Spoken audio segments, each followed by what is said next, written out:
Well, first, thanks is in order, obviously. First, thanks to Tom Z and Nan for the important work that they do organizing these events and keeping everybody informed. Obviously, it's critical to the health of our republic, and I certainly appreciate the opportunity to speak to you all tonight. So my plan is I'm going to do about 20 minutes or so, and then we'll go into some Q&A, because I know that's always the meaty portion. And certainly want to hear what's on your mind. So, without further ado, the Gonzalez family story in the United States begins in the 1940s. My grandparents got married just outside of Havana, Cuba, and they wanted to do their honeymoon in the United States. So they bought a plane ticket. Their plan was to drive from New York City to Los Angeles. They'd heard about America, they'd seen pictures, they wanted to experience it for themselves. Well, they ran out of money in Ohio, so they didn't quite make it, but they saw enough. So after spending about a few months working, teaching Spanish, they earned enough money where they moved back to Cuba, where they planned to live happily ever after. In late 1960, they had a knock on their door. It was somebody that they knew from the community and gave them a very clear choice: join the revolution or die. Those were the options. That's what the Castro regime was all about. I always say that the term live free or die is a very important slogan. For my family, it was a very real choice. And the choice was very simple. And so that evening, my grandparents grabbed their kids, left all their belongings, left their home, and headed off to the airport, where they boarded one of the last flights out of Cuba and came right back to Ohio and to the United States for all the liberties and the values that we hold so dear in this country. I was very fortunate to grow up in Northeast Ohio, the son of a legal immigrant who ultimately built a very successful steel processing plant on the west side of Cleveland. It was watching him build that plant and the hundreds of hours that he put in every week and month that I first saw the value of good paying jobs, of a talented and loyal workforce, and a strong economic base for Northeast Ohio. I'll never forget, as a child, he used to, when we would drive into Cleveland, into downtown Cleveland, if you ever come up on 71 or 77, the old LTV steel plant. Does everybody remember that? Anybody? Yeah. See some head nods, right? Big, beautiful plant sits right between the highways. And he used to point at that plant, and as a kid he would say, "Son, you see those smokestacks? You see the stacks? You see the smoke coming out of those stacks? As long as there's smoke coming out and there's trucks going in and out of that facility, you know that everything's just fine in Northeast Ohio. You know that people have good paying jobs, people can provide for their families, they can live their American life." That has always stuck with me from that moment until today. I'll come back to LTV in a minute. As Tom suggested, after graduating from St. Ignatius, I went on and earned a scholarship to play for the great Jim Tressel at The Ohio State University. Incredible man. Yeah, there should always be applause for Jim Tressel. And it was here, under Coach Tressel, that I learned the team motto. It was on our playbook, it was in our locker room, it was on every piece of literature. It's a very simple phrase.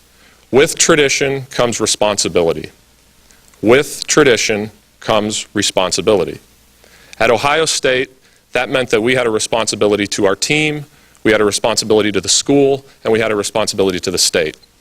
We also had a responsibility to beat Michigan, which I did every time I played them. Always helpful.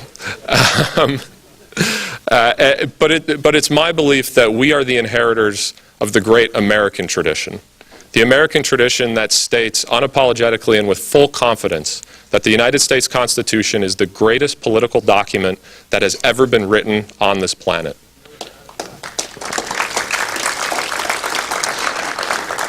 This is the tradition that believes in life, liberty, and the pursuit of happiness, and God-given rights endowed by our Creator. This is the tradition that believes that life begins at conception and that the Second Amendment has value. This is the tradition that I believe we all have a responsibility to pass on to our kids and our grandchildren. It's critically important. If we fail to do that, nobody else will. From Ohio State, I went on to the Indianapolis Colts. I was a first-round draft pick. It was fun, but not particularly notable from an NFL standpoint. And then ultimately went on to Stanford University, where I earned my MBA. I helped build a successful business alongside of two wonderful entrepreneurs. Took it from a few employees to over 30 and a couple million in revenue. But most importantly, that's where I met my wife, Elizabeth. And it's as we started to settle down and raise our family that we decided to come right back to Ohio, my home. We had a brief negotiation. She is from Atlanta. She's not from Ohio. I won Ohio. She won everything else, which makes my life actually way easier. And as I've said many times, Ohio is what was most important to me, and so I'm thrilled to be back. And it is with a deep appreciation, love, and gratitude for everything that the United States of America and the great state of Ohio has given me and my family, and a commitment to the responsibility of upholding the American tradition that I've decided to run for Congress. Earlier, I talked about LTV Steel. LTV Steel, at the height of its employment, employed 30,000 people. That was 30,000 workers, 30,000 people who counted on LTV for a good-paying job and the security that it provides. A job is never just about a job. It's always about so much more than that. Well, today, that same plant, after multiple bankruptcies and changes of ownership, employs less than 2,000 people. 30,000 to 2,000, one generation. Now, some of that we can't help. I understand that. Technology comes, and I get that. But a lot of what happened at LTV and at plants just like it all over our state is a direct result of broken promises and failed policies from Washington, D.C. and places like Columbus, Ohio. Simply put, we have to do better. We deserve better. We deserve better leaders. We deserve smarter policies. We deserve people who are going to fight for our economic future. And it's with that in mind that every single second of every day that I'm in Washington, D.C., representing you, the people of this great state, I will be focused on our economic prosperity and our national security. I don't believe you can have one without the other. They're two sides of the same coin. With respect to national security, I believe that Congress has fundamentally missed its obligation as an elected body to properly fund our military. General Mattis has been very clear since he took over as Secretary of Defense. When Congress can't pass appropriations bills and they shut down our government, he cannot make the necessary investments to protect our rights as people. It's the first and most important responsibility of the government, and our Congress is holding us back from executing on it. It's unacceptable. Second, we need to completely destroy ISIS and all forms of Islamic terror that exist across the world. A couple applause, I agree. That's a few things. That's finding the enemy where they are, but it's also discrediting the perverse ideology that allows these groups and others like it to exist. You can't just keep playing whack-a-mole with Islamic terror. First it's Al-Qaeda, then it's ISIS. I believe that we have to help the Islamic faith reform from within so that they can help solve that problem on a long-term basis.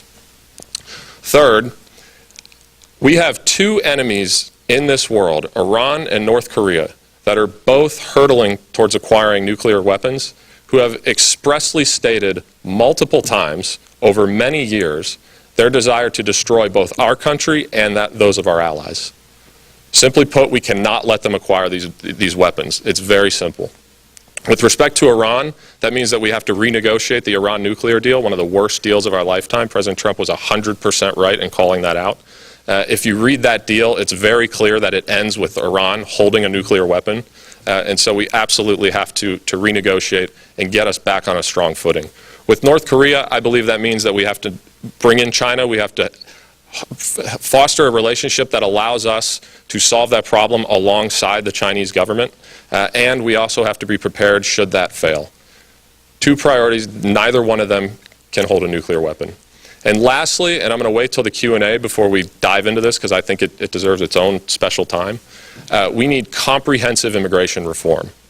Comprehensive immigration reform.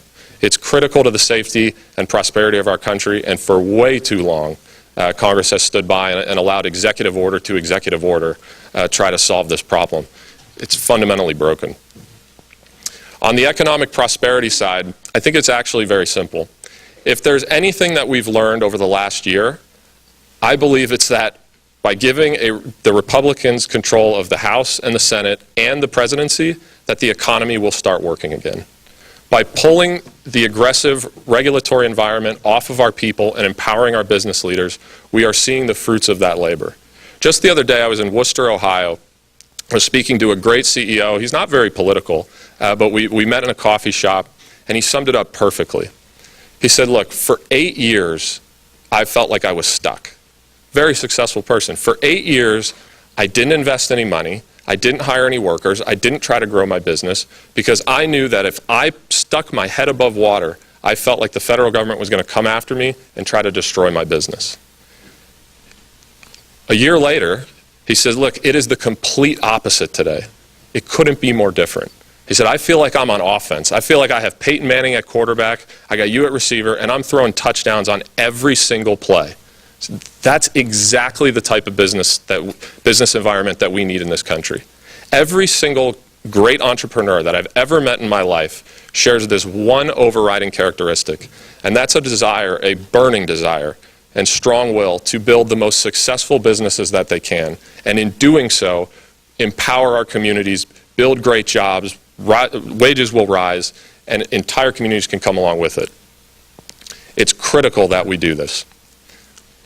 And all of these policies that we just talked about all need to be done with respect to fiscal responsibility and fiscal discipline. Anybody with even a rudimentary understanding of either accounting or mathematics can look at our federal budget, look at our debt and deficit situation, and they come to the exact same conclusion. This will blow up if we don't address it.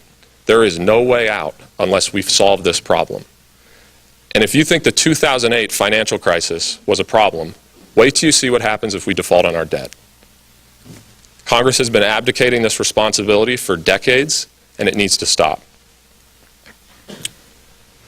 Now, all of these are critically important, and we can talk about policy all day, but the thing that's always most important come election time, in my opinion, is can we beat the Democrats? Will we win come November? And I think it was just 1 year ago, and it's easy to forget just where we were a year ago. I brought notes because there are so many things, so I will just read this quickly. So, under the Obama administration, for 8 years, we saw our taxes rise, our debt explode, a government takeover of our healthcare system, added regulations across every single sector of the economy, and a weaponized IRS, DOJ, and EPA. If there's one person in this room who understands the feeling of that, it's Tom and Nan. We all know the struggle that they dealt with dealing with the IRS on our behalf. And the truth is, the results were staggering. We set 2 inglorious records that no president wants to set. Number one, we suffered through the slowest economic recovery in American history. Every time we have a recession, we pop back out, kind of like what we're seeing right now. Under the Obama administration, we underperformed quarter after quarter after quarter for 8 years. The second record, for the first time in history, we had a president who never had 3% GDP or more. And by the way, they were telling us, well, it's secular decline, it's secular decline. Within 2 quarters, we got it with the Trump administration. It didn't even take long. And so in 2016, I believe that the people in this room and across our country made a fundamentally different choice. By returning power in the executive and the legislative branches to the Republican Party, we finally said enough is enough. We said, with the most transformative tax cut and regulatory rollback of our lifetime, that we were going to empower our people once again. And again, the results are staggering. In a short amount of time, we've seen wages rise. We've seen the stock market set record after record every single month. We've seen unemployment go down. We've seen confidence go up, investment go up, and the world is a safer place. We are more prosperous and more safe as a nation today than we were just 1 year ago. So simply put, we must win come November. And if there's one thing that I've learned how to do in my life, it's win competitions. I've been doing it my whole life. Whether it's football, politics, business, it doesn't matter. The same fundamental truths exist. Number one, you have to build the best team. I believe, and you can look it up, that I have the best team to win congressional races for Republicans in the country. The team collected today has won more races across our country at all levels of government than anyone else in the country. Second, you have to resource appropriately. In my first quarter as a candidate, I set a record as a new candidate for Congress by raising over $620,000. Nobody in the history of the state of Ohio had ever done that. We followed it up with just under 240, or just under 260 last quarter. We're just about at $1 million today. My opponent, and I have nothing bad to say about her, but hasn't quite been there yet. The last count, I think it was under 200. And finally, and this is my favorite point by far, it just takes blinding work. It just takes good old-fashioned Northeast Ohio grit and determination to get anything of consequence done. Every single person who joins our team, I say very emphatically, we will outwork anybody in this race. I don't care who gets in. We will put in 3 hours to 1 for every single person. That's what this race demands, and that's what this seat demands. We are running for the House of Representatives. This is your seat. You deserve people who are going to fight and put every ounce of energy they have into representing you and to upholding the incredible tradition that our founders passed on to us. That's who I hope to be in Congress.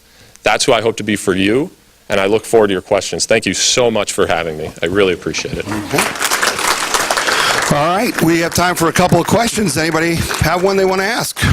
Anybody? Anthony, I have a question I'm going to ask both of you, so okay. Christina, you'll have advance notice of that. The Freedom Caucus is important to us. The Tea Party, and the Freedom Caucus has really been one and the same. Will you join the Freedom Caucus if you were to win the congressional seat? So my answer to this question has been the same forever. I have no plans to join any caucus right now. The caucus that I'm running for is the 16th district. When you get into the policies, you'll see I'm very, very closely aligned on a lot of issues that the Freedom Caucus cares about. I've been pretty outspoken about the Release the Memo campaign and those different things. But to me, what's important first is that we win the race. I think it puts the cart a little bit before the horse. But more than anything, to me, it's about representing the 16th district. And so that's not a no, but it's just right now it's not my priority. My priority is the 16th district caucus. Okay, we have another question. Serena. Hi, Anthony. Commissioner Bennett from Portage County. What are your thoughts on President Trump's immigration plan? Great question, and thanks for asking. So I saw, like everybody saw the plan that he put out. I think that is honestly a little bit more than I may have done with respect to some. Did his mic die? Your battery dead?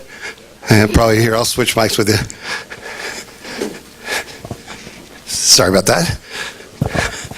We need more funding for our vocational schools. Yeah, that's right. Better? Okay. So here are the things that I believe about our immigration system. One, I believe we absolutely have to have merit-based. We have to get rid of the visa lottery program, and we have to get rid of chain migration. I also believe that, especially as Ohioans, that we have to build a border wall on our southern border. We have to. It is, and the reason, and we all know this, but the reason that's so important for the state of Ohio is because we are in the middle of the worst drug crisis that's ever happened in my lifetime. And the unfortunate fact is over 95% of the illegal drugs that are coming in are coming directly through our southern border, coming through the mail, the U.S. mail, and through China, or through our southern border. And so we have to do everything that we can to stop that. The way I always think about it, if there was a foreign nation that was killing as many Ohioans or Americans as the drug epidemic is, we would be pulling out all the stops. We would have troops on the ground. We would be doing everything we can. And right now, we can't even pass a bill to build a border wall. To me, it's quite frankly laughable. Now, I will say, this is an issue, you just look at it, it's so polarized. We as a Republican Party, we're not going to be able to get everything we want out of this negotiation, but we do have to get as much as humanly possible, and I do believe that a negotiated solution is better than no solution. As I said earlier, we can't go from executive order to executive order. It just creates pure chaos.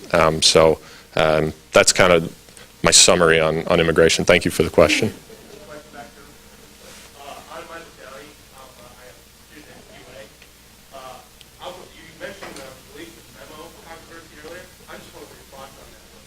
Thoughts? Yeah. So to me, look, our founders gave us the greatest system of self-government that the world has ever seen. Part of self-government is we need to have transparency. You cannot have self-government without transparency. And so especially when the stakes are this high, when you're talking about what appears to be, again, a weaponized FBI and DOJ, we have to see that memo so that we can judge for ourselves. Maybe there's nothing in it. I have no idea. My guess is there is, or else people wouldn't be fighting so hard to keep it secret. But at the very least, we have a right, as citizens of this country, who govern ourselves, to see what is in that memo. And then we can make our determination ourselves. I don't think that's hard. Yeah, I'd like to know your outlook and your approach into having a balanced budget. We've not had any type of budget for 8 years. Yep. And I was wondering what your approach is. Great question. So the question was, what's the approach for a balanced budget? I was reading this stat the other day. Since the Congressional Budget Act was passed, I think we've passed a budget like 4 times, and that was back in the 70s. It's kind of a joke. So I think when you see that level of incompetence, I think that one of the first things you need to do is look at the system that's basically setting that up. So my guess is that we could do some things within that act to make it more efficient. But then on the balancing the budget part, I mean, there's 2 elements, right? One is we need the economic growth. It's hard to balance a budget when you're growing at 1% or -%, as we were sometimes in the Obama administration. So we need that growth. But beyond that, the truth is we have to take a hard look at the programs that aren't solvent. And that means we have to prioritize saving them, and you're talking about Social Security, Medicare, Medicaid. We have to make sure that they're solvent, so that they work for everybody in this room, but they also need to work for my kids. And then you need to just do the hard work. There's going to be a lot of tough votes on that, but people have to be willing to take them, or else the budget will never balance. Okay, and I promised Anthony I'd get him out of here by 7:30 because he has another event to go to, so I'm going to take one more question, okay? Hi, I'm Lisa. Easier fence than wall? Okay, am I?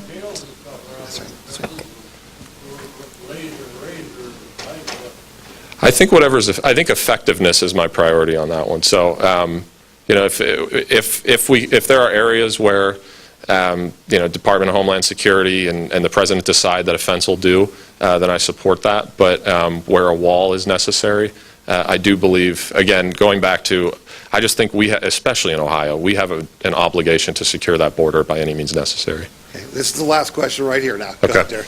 My name is Lisa Stutzman. I'm originally from Mogador. My husband's from Holmes County.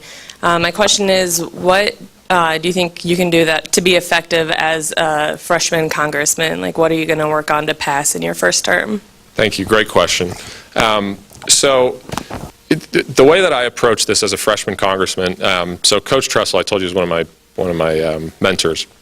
So he had this big list, which he just titled "Things That Don't Take Talent," and things that anybody can do that take no talent whatsoever, but are always important. To me, the first thing I think of on the things that don't take talent bucket for a congressman is constituent services. So there are a bunch of things with respect, a bunch of services that nobody knows who their congressman is. People feel disconnected from the government. I believe that when I get into Congress, I will create the most constituent-friendly office in all of Congress, and we're going to measure it. We're going to metric ourselves on it. People are going to be bonused on it. Like that is #1 priority for me. As I said earlier, this is the people's house. It belongs to you. It doesn't belong to me or anybody. And so as a congressman, I have to be available, and I have to make sure that people have access to the office and to the government. So that's priority number one for me, whether I'm a freshman congressman or I've been there for 10 years. And then beyond that, there's a reality to it where it depends what the issues of the day are and what committees you're on. I will tell you the ones that I gravitate towards are, again, back on that economic prosperity, national security. Those will be my priorities every single day that I'm in Congress. So thank you, everybody. All right, how about a round of applause for Anthony Gonzalez? Anthony, thank you very much. Travel safe getting back, okay? Thank you so much.